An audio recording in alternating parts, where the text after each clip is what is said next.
Good morning friends, फंडे English में स्वागत है आपका। आपके ग्रामर के स्किल्स को एक शानदार तरीके से इम्प्रूव करने के लिए आज हम लेकर के आए हैं दिमाग का दही बना देने वाला फिल इन द ब्लैंक्स। तो आइए बिना देर के शुरू करते हैं। उससे पहले आपसे एक रिक्वेस्ट है, यदि आप इस चैनल पर पहली बार आए हैं तो कृपया चैनल को जरूर सब्सक्राइब कर लें और अपने दोस्तों को शेयर करना ना भूलें, क्योंकि हम हर बार लेकर के आते रहते हैं ग्रामर से रिलेटेड ढेर सारी जानकारियाँ और ढेर सारे ज्ञान। तो बाऊ मशाए शुरू हो जाओ। तो चलिए बताइए, masculine gender for the word doe. Doe का मैस्कुलिन जेंडर क्या होगा? आपने कई बार पार्ट्स ऑफ स्पीच पढ़ा होगा, तो बच्चों बताइए मुझे। देखते हैं आज किस में है कितना दम। वैसे यहाँ आपके हेल्प के लिए कई सारे ऑप्शन दिए हुए हैं, जैसे हॉर्स, हंटर, बक और राम। इसमें आपको बताना है कि कौन सा ऑप्शन सही होगा। वैसे मुझे पता है, यदि हम आपको डो का सही मतलब बता दें तो आपके लिए आंसर देना काफ़ी आसान हो जाएगा। चलिए आपको हम बता रहे हैं, डो मीन्स होता है मादा हिरनी। अब आपके लिए आंसर देना काफ़ी आसान हो गया होगा, तो यहाँ पर राइट ऑप्शन हो जाएगा बक। बक मीन्स होता है नर हिरन। अब क्वेश्चन नंबर 2 आपके लिए है, feminine gender of air. Air का फेमिनिन जेंडर क्या होगा? ऑप्शन दिया हुआ है सो, मर्डरेस, एयरिस और हिंद। तो जल्दी से अपने दिमाग का घोड़ा दौड़ाइए और हमें राइट ऑप्शन बताइए। आप भी सोच रहे होंगे कि काश एयर का सही मीनिंग आपको पता होता तो आंसर देना कितना आसान हो जाता। तो टेंशन लेने का नहीं, टेंशन देने का। चलिए हम आपको ऑप्शन बता दे रहे हैं। एयर मीन्स होता है कोई पुरुष उत्तराधिकारी, तो इसका आपको फेमिनिन जेंडर बताना है। कितना आसान हो गया ना। पुरुष उत्तराधिकारी का फेमिनिन जेंडर हो जाएगा महिला उत्तराधिकारी। यहाँ पे राइट ऑप्शन हो जाएगा नंबर 3, एयरिस। और अब अगला क्वेश्चन है आपके लिए, हेमंत इज अ बॉय, फिर खाली जगह दिया हुआ, फादर वर्क्स एट SBI। मतलब हेमंत के पिताजी जो SBI में काम करते हैं। अब यहाँ पर जो का सही रिलेटिव प्रोनाउन कौन सा होना चाहिए? हु, विच, हुम और हुज। तो जल्दी से हमें अपने राइट ऑप्शन कमेंट बॉक्स में कमेंट करें। चलिए हम आपको बताते हैं, यहाँ पर राइट ऑप्शन हो जाएगा हुज, मतलब हो जाएगा जिसका। अब ये पूरा सेंटेंस हो जाएगा, Hemant is a boy whose father works at SBI। आशा है आपको जानकारी में समझ में आ रहा होगा। अब अगला सेंटेंस है आपके लिए। अगला सेंटेंस है, I can not believe it's finally hours. इसमें आपको बताना है कि प्रोनाउन आवर्स किस टाइप का प्रोनाउन है। इसमें ऑप्शन दिया हुआ है, रिफ्लेक्टिव प्रोनाउन है, पॉजेसिव प्रोनाउन है, रिलेटिव प्रोनाउन है और इंडेफिनिट प्रोनाउन है। तो जल्दी से आंसर दीजिए, से पता चल पाए कुछ बुद्धिमान बच्चे भी यह वीडियो देख रहे हैं। तो चलिए हम आपको ऑप्शन बता देते हैं। यहाँ पे आवर्स यह पॉजेसिव प्रोनाउन हो जाएगा। ऑप्शन नंबर 2 यहाँ सही है। हमें आशा है आपने अब तक 4 में से 4 क्वेश्चन के आंसर सही दिए होंगे। तो दोस्तों, अपने ग्रामर संबंधी नॉलेज को अपडेट करने के लिए चैनल जरूर सब्सक्राइब कर लीजिएगा और अपने दोस्तों को भी शेयर करना ना भूलिएगा। अब आइए अगला सेंटेंस देखते हैं। अगला सेंटेंस है आपके लिए, did you draw the picture, फिर खाली जगह दिया हुआ है। इसमें आपको बताना है कि कौन सा ऑप्शन सही होगा, my self, it self, your self और हिम सेल्फ। अब इस सेंटेंस का अर्थ हो जाएगा, क्या तुमने पिक्चर खुद ही खींचा था या स्वयं खींचा था। इसमें आपको बताना है कि स्वयं का राइट ऑप्शन कौन सा होगा। तो चलिए आपको हम आंसर बताते हैं। सेंटेंस में ध्यान दें, यहाँ पे लिखा हुआ है यू, और यू के साथ में हम लोग जानते हैं कि अपने का मीनिंग योर सेल्फ लगता है, अतः यहाँ पे राइट ऑप्शन हो जाएगा योर सेल्फ। और अब ये पूरा सेंटेंस हो जाएगा, did you draw the picture your self. अब अगला क्वेश्चन है आपके लिए, माई सिस्टर एंड, फिर खाली जगह दिया हुआ है, went to watch a movie yesterday. इसका मतलब हो गया मेरी बहन और फिर और साथ में कोई और था, हम लोग कल मूवी देखने गए। इसमें ऑप्शन दिया हुआ है मी, माई, आई और हर। इसमें आपको बताना है कि कौन सा ऑप्शन सही होगा। तो चलिए आपको हम ऑप्शन बता देते हैं। अब यहाँ सेंटेंस में ध्यान दें, शुरू में सब्जेक्ट की जगह पर देखें, यहाँ पे लिखा हुआ है माई सिस्टर, और एंड से जुड़ने के लिए हमें एक सब्जेक्ट और चाहिए। चूँकि माई सिस्टर सब्जेक्टिव केस में है, अतः सब्जेक्ट के साथ में सब्जेक्ट जुड़ना चाहिए। ऑप्शन में ध्यान दें, यहाँ पे मी, माई और हर, ये तीनों ऑब्जेक्टिव केस में हैं, अतः यहाँ पे राइट ऑप्शन हो जाएगा आई। और अब ये पूरा सेंटेंस हो जाएगा, my sister and I went to watch a movie yesterday. अब अगला सेंटेंस है आपके लिए, विनोद हैज, फिर खाली जगह दिया हुआ है, टेरिबल हेडेक। मतलब कि विनोद को काफ़ी तेज दर्द है या काफ़ी घातक दर्द है। इसमें ऑप्शन दिया हुआ है एन, ए, द या फिर नो आर्टिकल। इसमें आपको आर्टिकल का प्रयोग करना है और बताना है कि सही ऑप्शन कौन सा होगा। तो जल्दी से हमें राइट आंसर बताएं। तो चलिए हम आपको राइट ऑप्शन बता देते हैं। यहाँ पे राइट ऑप्शन हो जाएगा ए, और अब ये पूरा सेंटेंस हो जाएगा Vinod has a terrible headache. अब अगला क्वेश्चन है आपके लिए, खाली जगह दिया हुआ है टावर ऑफ लंदन इज, फिर खाली जगह दिया हुआ है पॉपुलर टूरिस्ट प्लेस। इसमें आपको बताना है कि कौन सा आर्टिकल सही होगा। इसमें ऑप्शन दिया हुआ है द और ए, दूसरा ऑप्शन है एन और द, तीसरा ऑप्शन है ए और एन, चौथा है द और देन।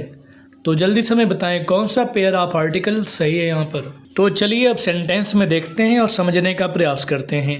सेंटेंस के शुरू में देखें, यहाँ पे लिखा हुआ है टावर ऑफ लंदन, मतलब लंदन के किसी खास टावर की बात की जा रही है, अतः यहाँ पर राइट ऑप्शन हो जाएगा द। उसके बाद आगे हो जाएगा is a popular tourist place, और अब ये इसमें ऑप्शन नंबर 1 सही हो जाएगा। और अब ये पूरा सेंटेंस हो जाएगा the tower of London is a popular tourist place. आशा है जानकारी आपको समझ में आ रहा होगा। अब अगला सेंटेंस देखते हैं। अगला सेंटेंस है आपके लिए गोल्ड इज, फिर खाली जगह दिया हुआ है देन सिल्वर। इसका मतलब हो जाएगा सोना चांदी से ज़्यादा है। क्या ज़्यादा है? इसमें ऑप्शन दिया हुआ है कॉस्टली, हैवी, कॉस्टलियर और शाइनी। इसमें आप बताइए कौन सा ऑप्शन सही होना चाहिए। तो जल्दी से हमें राइट ऑप्शन कमेंट बॉक्स में कमेंट करें। चलिए सेंटेंस पर ध्यान देते हैं। इस सेंटेंस के बीच में देखें, यहाँ पे देन लिखा हुआ है, जो एक तरह से कंपैरेटिव डिग्री का सेंटेंस लग रहा है, और गोल्ड और सिल्वर में यहाँ तुलना होता हुआ भी प्रतीत हो रहा है, अतः यहाँ पे राइट ऑप्शन हो जाएगा कॉस्टलियर। और अब ये पूरा सेंटेंस हो जाएगा gold is costlier then silver. अब अगला सेंटेंस देखें। अगला सेंटेंस है ही प्रीफर्स मिल्क, फिर खाली जगह दिया हुआ है टी। इसका मतलब हो गया उसे चाय से ज़्यादा दूध अच्छा लगता है। अब ज़्यादा का सही मीनिंग क्या होना चाहिए? देन होना चाहिए, दैन होना चाहिए, टू होना चाहिए, या TOO2 होना चाहिए। जल्दी से हमें राइट ऑप्शन बताएं। चलिए अब सेंटेंस में देखते हैं। इस सेंटेंस में देखें, यहाँ पर दूध और चाय की तुलना होता हुआ प्रतीत हो रहा है, जो एक तरह से कंपैरेटिव डिग्री का सेंटेंस लग रहा है। लेकिन आपको हम बता दें, जब ऐसे सेंटेंस में प्रीफर का यूज किया जाता है तो प्रीफर के साथ में देन का प्रयोग नहीं होता है, TOO का प्रयोग होता है। इसको हमेशा याद रखें। अतः यहाँ पे राइट ऑप्शन हो जाएगा TOO। और अब ये पूरा सेंटेंस हो जाएगा ही प्रीफर्स मिल्क टू टी। अब अगला क्वेश्चन है आपके लिए इंग्लिश इज, फिर खाली जगह दिया हुआ है टू लर्न देन फ्रेंच। इसका मतलब हो जाएगा इंग्लिश फ्रेंच की अपेक्षा आसान है या फिर कठिन है। इसमें ऑप्शन देखते हैं। ऑप्शन दिया हुआ है इजी, टफ, डिफ़िकल्ट और ईजियर। इसमें आप बताइए कौन सा ऑप्शन सही होना चाहिए। तो सेंटेंस का अर्थ हमने बता दिया है, इंग्लिश फ्रेंच की अपेक्षा ज़्यादा कठिन है या आसान है। कौन सा इसमें ऑप्शन सही होगा? तो अब सेंटेंस को देखें और समझने का प्रयास करें। इस सेंटेंस में बीच में देखें, यहाँ पे देन का प्रयोग पुनः किया गया है, जो एक तरह से कंपैरेटिव डिग्री का सेंटेंस प्रतीत हो रहा है, और इंग्लिश और फ्रेंच लैंग्वेज के बीच तुलना भी की जा रही है। अतः देन लगने की वजह से यहाँ पर एडजेक्टिव में ER लगना चाहिए। अतः यहाँ पर राइट ऑप्शन हो जाएगा ईजियर। ऑप्शन नंबर 4 सही है। अब अगला क्वेश्चन है आपके लिए मदर, फिर खाली जगह दिया हुआ है all toys in the store room. इसका मतलब हो गया माता जी सारे खिलौने स्टोर रूम में छिपा देती हैं या फिर छिपा देती थी। इसके सही अर्थ के लिए क्या ऑप्शन सही होना चाहिए? हिडन, हाइडिंग, हिड और हिडन। तो जल्दी से बताइए हमें कौन सा ऑप्शन यहाँ सही होना चाहिए। तो चलिए सेंटेंस के अकॉर्डिंग ऑप्शन पे ध्यान देते हैं। यहाँ पहला ऑप्शन लिखा हुआ है हिडन, जो बिना हेल्पिंग वर्ब हैव, हैज या हैड के नहीं लग पाएगा। दूसरा ऑप्शन है हाइडिंग, जो बिना helping verb is, am, are, was, were, will be, shall be के नहीं लग सकता है। यह घटना या तो प्रेजेंट में होनी चाहिए या पास्ट में होनी चाहिए, और प्रेजेंट में ऐसा कोई वर्ब फॉर्म नहीं दिख रहा है। अतः यहाँ पे राइट ऑप्शन हो जाएगा हिट, जो पास्ट में हो जाएगा। और अब इसका सेंटेंस का पूरा अर्थ हो जाएगा माताजी सारे खिलौने स्टोर रूम में छिपा देती थी। आशा है आपको जानकारी समझ में आ रहा होगा। अब अगला सेंटेंस देखते हैं। अगला सेंटेंस है आपके लिए, the girl in the white dress, फिर खाली जगह दिया हुआ है माई सिस्टर। इसका मतलब हो गया कि सफ़ेद ड्रेस में जो लड़की है वह मेरी बहन है। अब इसमें ऑप्शन दिया हुआ है एम, इज, आर और वेयर। इसमें आपको बताना है कि कौन सा ऑप्शन सही होगा। तो चलिए सही ऑप्शन समझने के लिए अब सेंटेंस को देखते हैं। इस सेंटेंस में देखें एक लड़की का जिक्र हुआ है जो सिंगुलर नंबर की है, अतः बहुत आसान है। यहाँ पे राइट ऑप्शन हो जाएगा एज।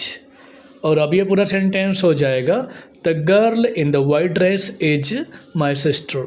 आशा है आपको जानकारी समझ में आ रहा होगा। अब अगला सेंटेंस देखते हैं। अगला सेंटेंस है, नोबडी हैज़, फिर खाली जगह दिया हुआ है फूड येट। येट मतलब होता है अभी तक या फिर भी, मतलब कि किसी ने अभी तक खाना नहीं खाया है। तो इस क्वेश्चन का आंसर देना काफ़ी आसान है, क्योंकि यहाँ पर हेल्पिंग वर्ब के रूप में हैज का प्रयोग किया गया है। और हम लोग अच्छी तरह से जानते हैं कि हैव हैज के साथ में वर्ब का थर्ड फॉर्म लगता है। अतः यहाँ पे राइट ऑप्शन हो जाएगा नंबर 3, ईटन। और अब ये पूरा सेंटेंस हो जाएगा, nobody has eaten food yet. तो दोस्तों, ग्रामर के अच्छे खासे इम्प्रूवमेंट के लिए इस वीडियो को ज़रूर सब्सक्राइब कर लीजिएगा। अब आइए आखिरी और लास्ट क्वेश्चन देखते हैं। अगला क्वेश्चन है, माई ब्रदर, फिर खाली जगह दिया हुआ है इन अ मल्टीनेशनल कंपनी। इसमें ऑप्शन दिया हुआ है will work, will worked, works और हैज वर्किंग। इसमें आपको बताना है कि सही ऑप्शन कौन सा होगा। अब इस सेंटेंस का अर्थ हो जाएगा, मेरा भाई मल्टीनेशनल कंपनी में काम करता है। अब जैसा कि सेंटेंस के अर्थ में लास्ट में आ रहा है करता है, और बेहतर समझने के लिए सेंटेंस को ध्यान से देखें। यहाँ शुरू में लिखा हुआ है माई ब्रदर, जो एक सब्जेक्ट के तौर पर लगा हुआ है, उसके बगल में कोई हेल्पिंग वर्ब नहीं दिया हुआ है। अतः इस सेंटेंस को प्रेजेंट इंडेफिनिट में होना चाहिए। अतः यहाँ पे राइट ऑप्शन हो जाएगा वर्क्स। और अब ये पूरा सेंटेंस हो जाएगा, my brother works in a multinational company. फिर मिलते हैं आपसे अगले वीडियो में, तब तक के लिए धन्यवाद।